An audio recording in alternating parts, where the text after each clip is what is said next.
아멘. 오늘 야고보서 3장 13절에서 18절 말씀 가지고 위로부터 오는 지혜를 구하라, 위로부터 오는 지혜를 구하라 하는 말씀으로 말씀 나누도록 하겠습니다. 세상에 자기 스스로를 지혜롭다고 생각하는 사람들이 많습니다. 거의 많은 사람들이 자기의 지혜를 옳다고 여기며 살아가는 경우들이 많지요. 그걸 강하게 드러내거나 또는 그냥 자기 스스로 가지고 있거나 그렇게 하면서 살아갈 뿐입니다. 요즘 자기 나름대로의 방송국이 마음대로 만들 수가 있어서 유튜브 채널 같은 경우에 보면 옛날에 비해서 자기 개인 이름을 걸거나 해서 자기의 지혜를, 자기의 지식을 가지고서 마음껏 그 사람들에게 이야기하는 그런 세상이 되었습니다. 문제는 지혜를 그렇게 자랑하고 자기의 통찰력을 자랑하고 지식을 자랑하는데 과연 그것이 참된 지혜요 지식인가 하는 것이죠.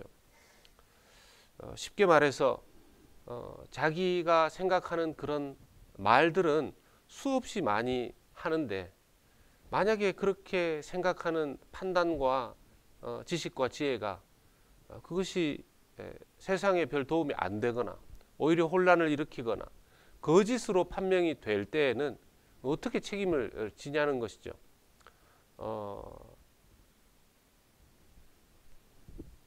어떤 사람에 대해서 이야기를 하고 사회에 대해서 이야기를 하고 그리고 나서는 그게 자기의 생각이 옳지 않았다는 게 드러나도 사과를 안 하는 경우도 많고 아예 그것 때문에 피해를 입는 사람, 피해를 입는 사회가 됨에도 불구하고 그것에 대해서 책임을 지지 않는 그런 모습들을 오히려 볼 때에 오히려 이런 것들이 주는 참 해도 참으로 크다 하는 생각들을 해보게 됩니다.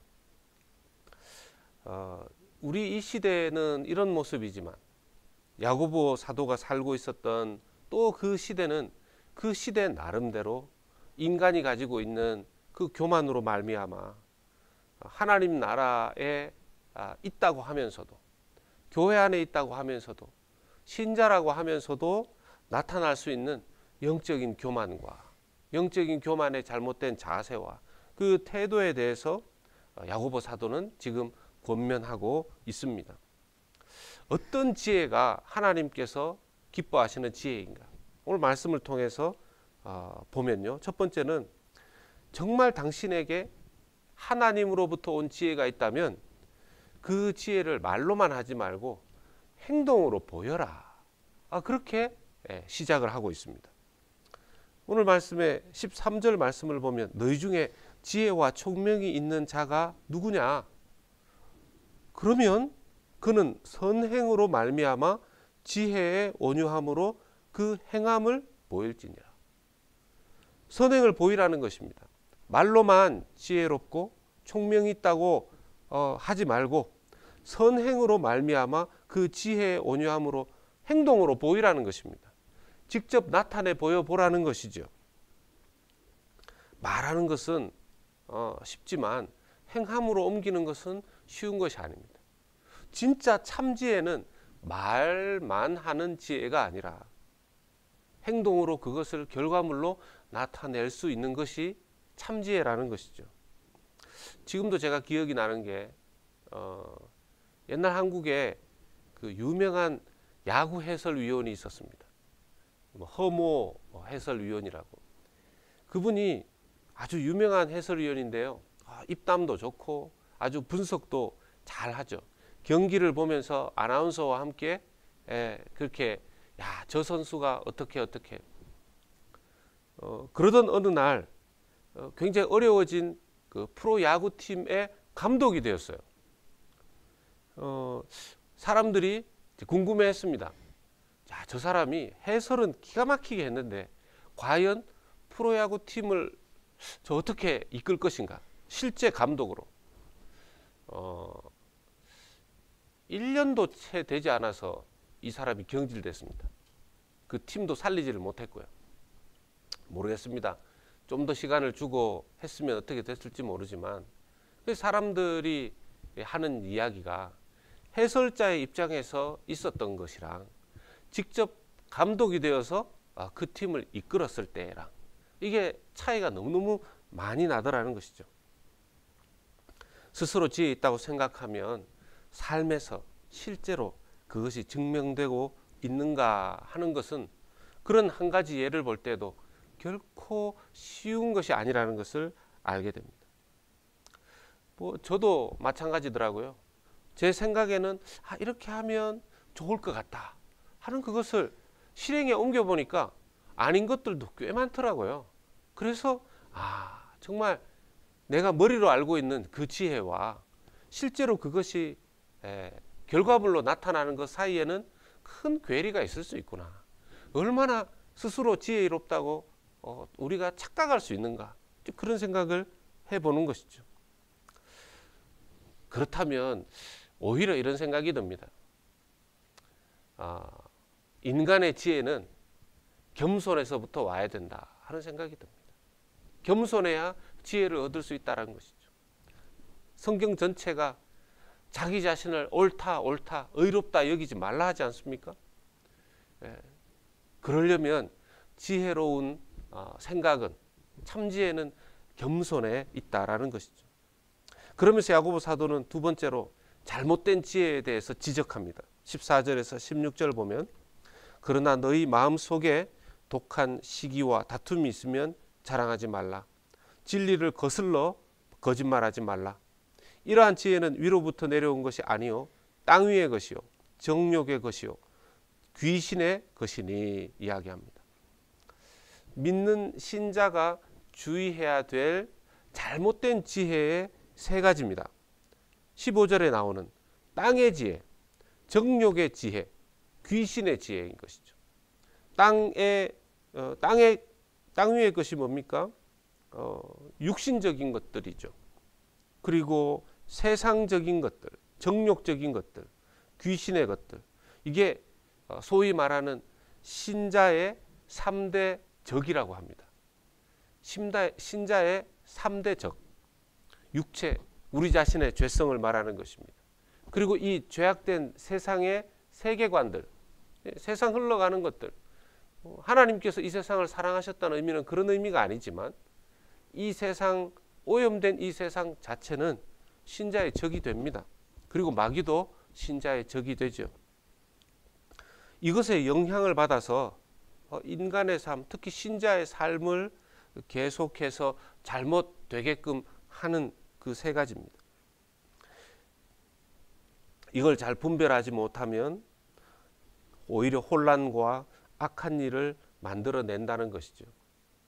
혼란과 악한 일이 만들어지면 16절에 나오는 것처럼 시기와 다툼이 있는 곳에는 혼란과 모든 악한 일이 있습니다. 만약 하나님의 지혜가 자기 자신에게, 그 가정에, 그 공동체에 그 하나님의 지혜가 잘 드러나지 않으면 하나님의 지혜의 태도, 하나님의 지혜의 그 삶이, 능력이 나타나지 않게 되면 결과적으로는 혼란과 악한 일이 자꾸 발생한다는 것이죠. 굉장히 혼란스럽다는 것입니다. 그러면 하나님의 지혜는 뭐냐? 17절과 18절에서 말합니다. 오직 위로부터, 하나님으로부터 난 지혜는 첫째 성결하고 다음에 화평하고 관용하고 양순하며 긍휼과 선한 열매가 가득하고 편견과 거짓이 없나니 화평하게 하는 자들은 화평으로 심어 의의 열매를 거두느니라 하였습니다. 이것이 위로부터 난 지혜인데요. 이 위로부터 난 지혜를 오리지널로 완벽하게 가진 이 땅의 사람이 누가 있겠습니까? 이 위로부터의 지혜를 완벽하게 가지신 분이 바로 예수 그리스도이십니다. 예수님의 지혜는 무엇이었습니까? 예수님의 지혜는 이 땅이 하나님의 진노 가운데 있을 때 그 진노를 완벽하게 해결할 수 있는, 사람들은 이 땅에 어떤 문제가 발생할 때 이렇게 해라, 저렇게 해라, 이렇게 하면 해결이 된다, 그렇게 말로 한다면 예수님은요, 하나님의 진노를 본인이 다 흡수하기 위해서 이 땅에 오신 것입니다. 그게 하늘의 지혜였습니다. 그것이 화평케 하는 것이고, 남들에게가 아니라 그 죄인들에게 책임을 물어서 해결되지 않는 것을 아셨기에 그 관용함으로, 양순함으로, 긍휼로, 그분의 그 선하심으로 하나님의 지혜를 십자가에서 주님께서 모두 다 흡수하신 것이 하늘의 지혜였고 하나님의 지혜였습니다. 그것을 기꺼이 감당하신, 그것을 기쁘게 감당하신, 우리를 대신해서 그 모든 것들을 짊어지시고 하나님의 진노를, 아버지의 진노를 받아들이신 것이 위로부터 난 지혜의 근원이신 예수 그리스도의 이 땅에 보여주신 지혜인 줄로 믿습니다. 그러므로 우리도 우리의 지혜를 돌아봅니다. 나는 예수 그리스도의 그 지혜와 평화를 내가 사랑하면서, 그것을 지혜로 삼으면서, 그것이 내 삶의 열매로 나타나는지, 예수 그리스도께서 가지고 계셨던 그 하늘의 지혜, 하나님으로서 가지셨던 그 지혜를 나도 품고 내가 그 지혜를 내 삶 속에서 드러내면서 17절과 18절에서 말하는 그 지혜의 결과는 화평하게 하는 자들은 화평으로 심어 의의 열매를 거두느니라. 그러한 지혜를 가진 사람들을 통해서는, 그러한 지혜를 가진 공동체를 통해서는 예수 그리스도의 그 지혜가 드러날 때 그 사람의 삶에, 그 사람의 가정에, 또 그러한 사람들이, 성도들이 많은 교회 공동체에 화평이 이루어진다라는 것입니다. 하나님의 그 지혜, 하나님의 그 평강, 오직 예수 그리스도의 그 지혜의 방식이, 그것을 믿고 그 지혜가 우리의 삶에 드러나며 그 지혜가 우리 교회 공동체에도 드러날 때, 나타날 때 우리 가정, 우리의 삶의 일터, 우리 교회에 하나님의 놀라운 지혜의 평강이 임하게 될 줄로 믿습니다. 그러한 삶, 그러한 공동체 될 수 있기를 예수 그리스도 이름으로 간절히 소망합니다. 아멘. 하나님 아버지, 이 땅에서 들려주는 지혜는 수많은 지식과 또 지혜를 말하지만 주님, 그것으로 세상을 화평하게 만들지는 못했습니다. 주님의 진정한 하늘의 지혜는 이 진노 가운데 있는 이 땅을 주 예수님께서 직접 이 땅에 오셔서 하나님의 그 진노를 십자가에서 주님이 다 흡수하심으로 말미암아, 주님이 다 받으심으로 말미암아 주님 이 땅 가운데 유일한 평강의 길을 열어주셨습니다. 주님, 내 삶에, 우리의 삶에, 우리 교회에 주님 하늘로부터 오는 예수 그리스도의 그 지혜가 우리에게 임하기를, 우리 공동체, 우리 가정에, 우리의 일터에, 우리가 몸담고 있는 그곳에 예수 그리스도의 그 지혜가 임할 수 있도록 주여 역사하여 주시옵소서. 주님, 세상 지금도 난리와 또 주님 어려움 속에, 어둠 속에 있는 그런 상황입니다. 완벽한 하나님 나라가 아닙니다. 주님, 이때 우리가 세상을 정죄하고 세상을 판단하는 것이 아니라 예수 그리스도의 그 지혜로, 하늘의 지혜로 이 땅을 품고 또 이 땅을 섬기며 이 땅을 사랑하는 저희들 될 수 있도록 인도하시고 역사하여 주시옵소서. 예수 그리스도의 이름으로 기도 올리옵나이다. 아멘.